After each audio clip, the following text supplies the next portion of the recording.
دنیا کی مثال ایک درخت کی سی ہے اور ہم کچے پھل کی طرح ہیں۔ جس طرح کچا پھل درخت سے زور سے چپکا رہتا ہے، اسی طرح ہمارا دنیا سے شدت سے دل لگانا اور چپک کے رہنا کچا ہونے کی نشانی ہے۔ یعنی جیسے پکا ہوا پھل خود ہی درخت سے گر جاتا ہے، اسی طرح جو روحانی طور پر پک جاتے ہیں ان میں دنیا کی محبت و خواہشیں نہیں رہتی، جبکہ جو روحانی طور پر کچے ہوتے ہیں وہ دنیا کی محبت میں گرفتار رہتے ہیں اور کچے پھل کی طرح دنیا کو چھوڑتے ہی نہیں۔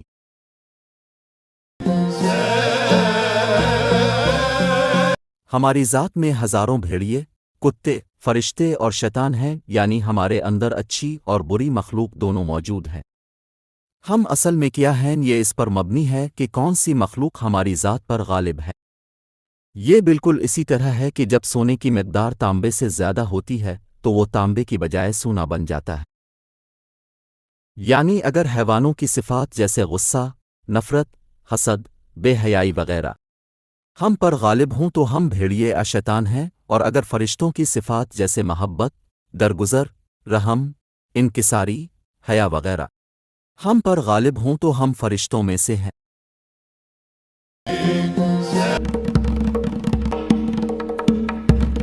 بیکار لوگ بیکار لوگوں کی طرف راغب ہوتے ہیں، جو آگ کے بنے ہیں آگ والوں کی طرف مائل ہوتے ہیں، جو نور کے بنے ہیں نور کے بنے ہوں کی طلب کرتے ہیں۔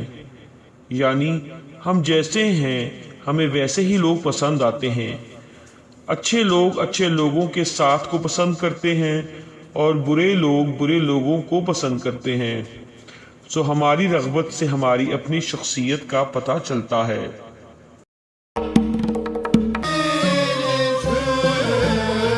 حضرت نوح کا بیٹا جب پانی میں غرق ہو گیا تو انہوں نے کہا کہ اے اللہ، تو نے تو کہا تھا کہ میرا خاندان محفوظ رہے گا۔ اللہ نے کہا کہ تمہارا بیٹا تمہارے خاندان میں سے نہیں۔ کیا تم دیکھتے نہیں کہ تم سفید اور وہ نیلا ہے؟ یعنی تم نیک اور وہ بد ہے۔ جب دانت کو کیڑا لگ جائے تو وہ دانت نہیں رہتا، اس کو دور کرنا لازم ہوتا ہے، ورنہ وہ دوسرے دانتوں کو بھی برباد کر دیتا ہے۔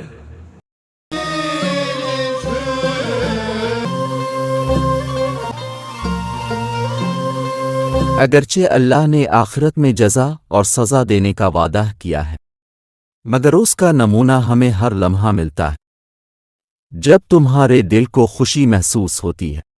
یہ تمہاری کسی کو خوشی دینے کی جزا ہے۔ جب تمہیں دکھ پہنچتا ہے، یہ کسی کو دکھ دینے کی وجہ سے ہے۔ یعنی ہمیں اپنی نیکیوں کی جزا اور گناہوں کی سزا آخرت سے پہلے دنیا میں بھی کچھ حد تک ملتی رہتی ہے۔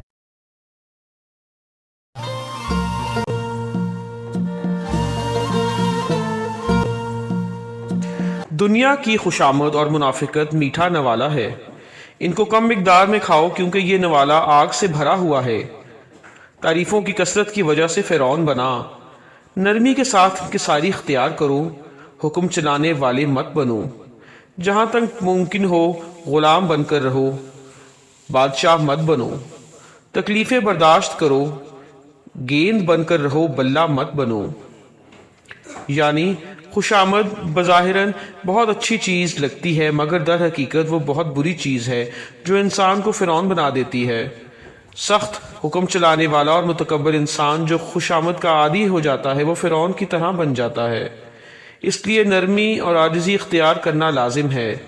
تکلیفیں برداشت کرنا تکلیفیں دینے سے بہتر ہے۔ عاجزی اور درگزر اختیار کر کے انسان تکبر کے بڑے گناہ سے محفوظ رہ سکتا ہے۔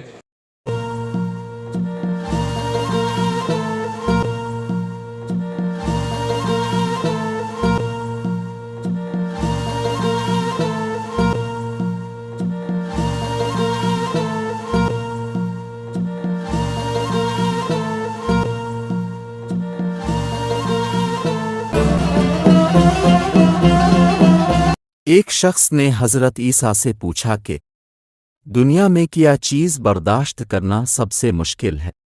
حضرت عیسیٰ نے جواب دیا، اللہ کا غصہ برداشت کرنا سب سے مشکل ترین ہے، جس سے دوزخ بھی کانپتی ہے۔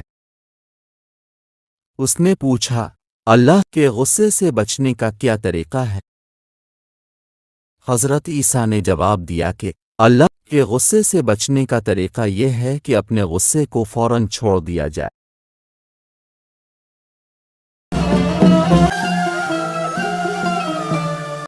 حضرت موسیٰ کی قوم پر بغیر کسی پریشانی خرید و فروخت کے آسمان سے کھانا اتر رہا تھا۔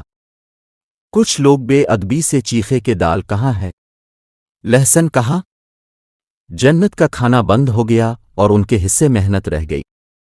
جب بھی تم پر دکھ اور پریشانی آتی ہے، یہ تمہاری بے ادبی اور گستاخی کا نتیجہ ہوتی ہے۔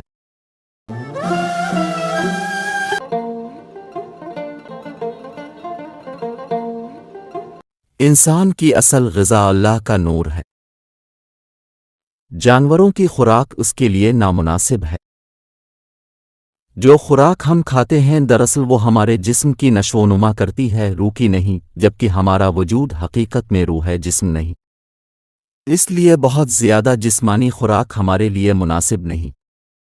ہماری روح جو ہمارا اصل وجود ہے، اس کی نشو و نما کے لیے ہمیں اللہ کے نور یعنی اللہ کے ذکر اور اس کی یاد اور قربت کی ضرورت ہے، نہ کہ گوشت اور سبزیوں کی۔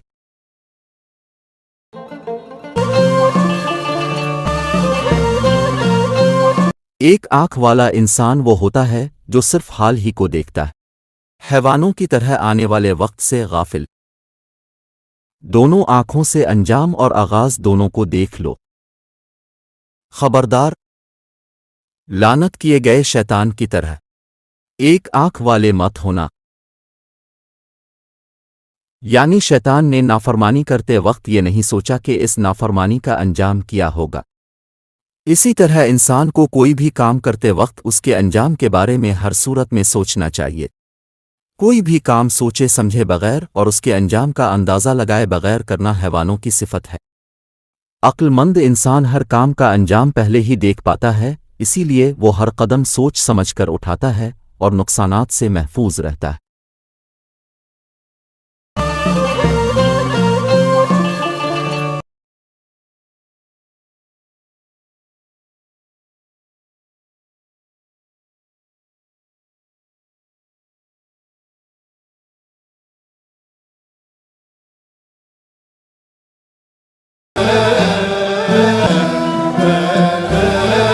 انسان اپنی زبان کے پیچھے چھپا ہے۔ زبان روح کے دروازے پر لٹکا ہوا پردہ ہے۔ جب ہوا چلتی ہے اور پردہ ہٹتا ہے، یعنی جب تم بولتے ہو تو معلوم ہوتا ہے کہ اس گھر میں کیا ہے۔ کیا وہاں سونا اور خزانہ ہے یا سانپ اور بچھو ہیں؟ یعنی انسان کے الفاظ اور بولنے کے انداز سے اس کی اصل شخصیت سامنے آتی ہے۔ اچھے انسان کی زبان سے اچھی باتیں جیسے شکر، اللہ رسول کی باتیں، نرمی، صلاح اور حکمت وغیرہ کی باتیں نکلتی ہیں، جبکہ برے انسان کی زبان سے بری باتیں جیسے غیبت، چغلی، جھوٹ، گالیاں، تانے وغیرہ کی باتیں نکلتی ہیں۔ 100 الفاظ کے ذریعے انسان کی اصل حقیقت کو جانا جا سکتا ہے۔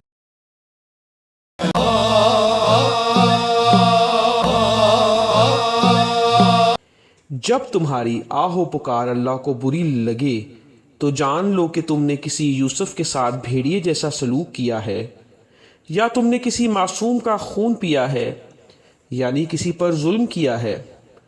توبہ کرو اور خود کو اس سے خالی کرو جو تم نے پیا ہے، یعنی اس گناہ سے خود کو پاک کرو، اور اگر تمہارا زخم گناہ پرانا ہے تو جاؤ اور اس کو جلوا دو، یعنی اس گناہ کا زیادہ ازالہ کرو۔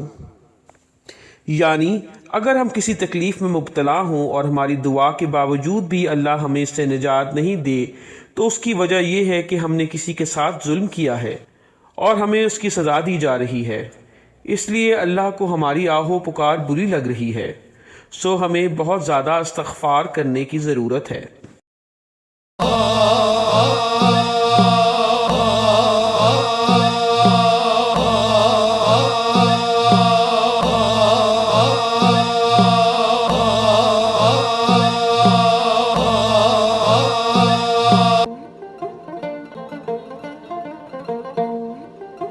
انسان کی اصل غذا اللہ کا نور ہے۔ جانوروں کی خوراک اس کے لیے نامناسب ہے۔ جو خوراک ہم کھاتے ہیں دراصل وہ ہمارے جسم کی نشو و نما کرتی ہے، روح کی نہیں، جبکہ ہمارا وجود حقیقت میں روح ہے، جسم نہیں۔ اس لیے بہت زیادہ جسمانی خوراک ہمارے لیے مناسب نہیں۔ ہماری روح جو ہمارا اصل وجود ہے، اس کی نشو و نما کے لیے ہمیں اللہ کے نور یعنی اللہ کے ذکر اور اس کی یاد اور قربت کی ضرورت ہے، نہ کہ گوشت اور سبزیوں کی۔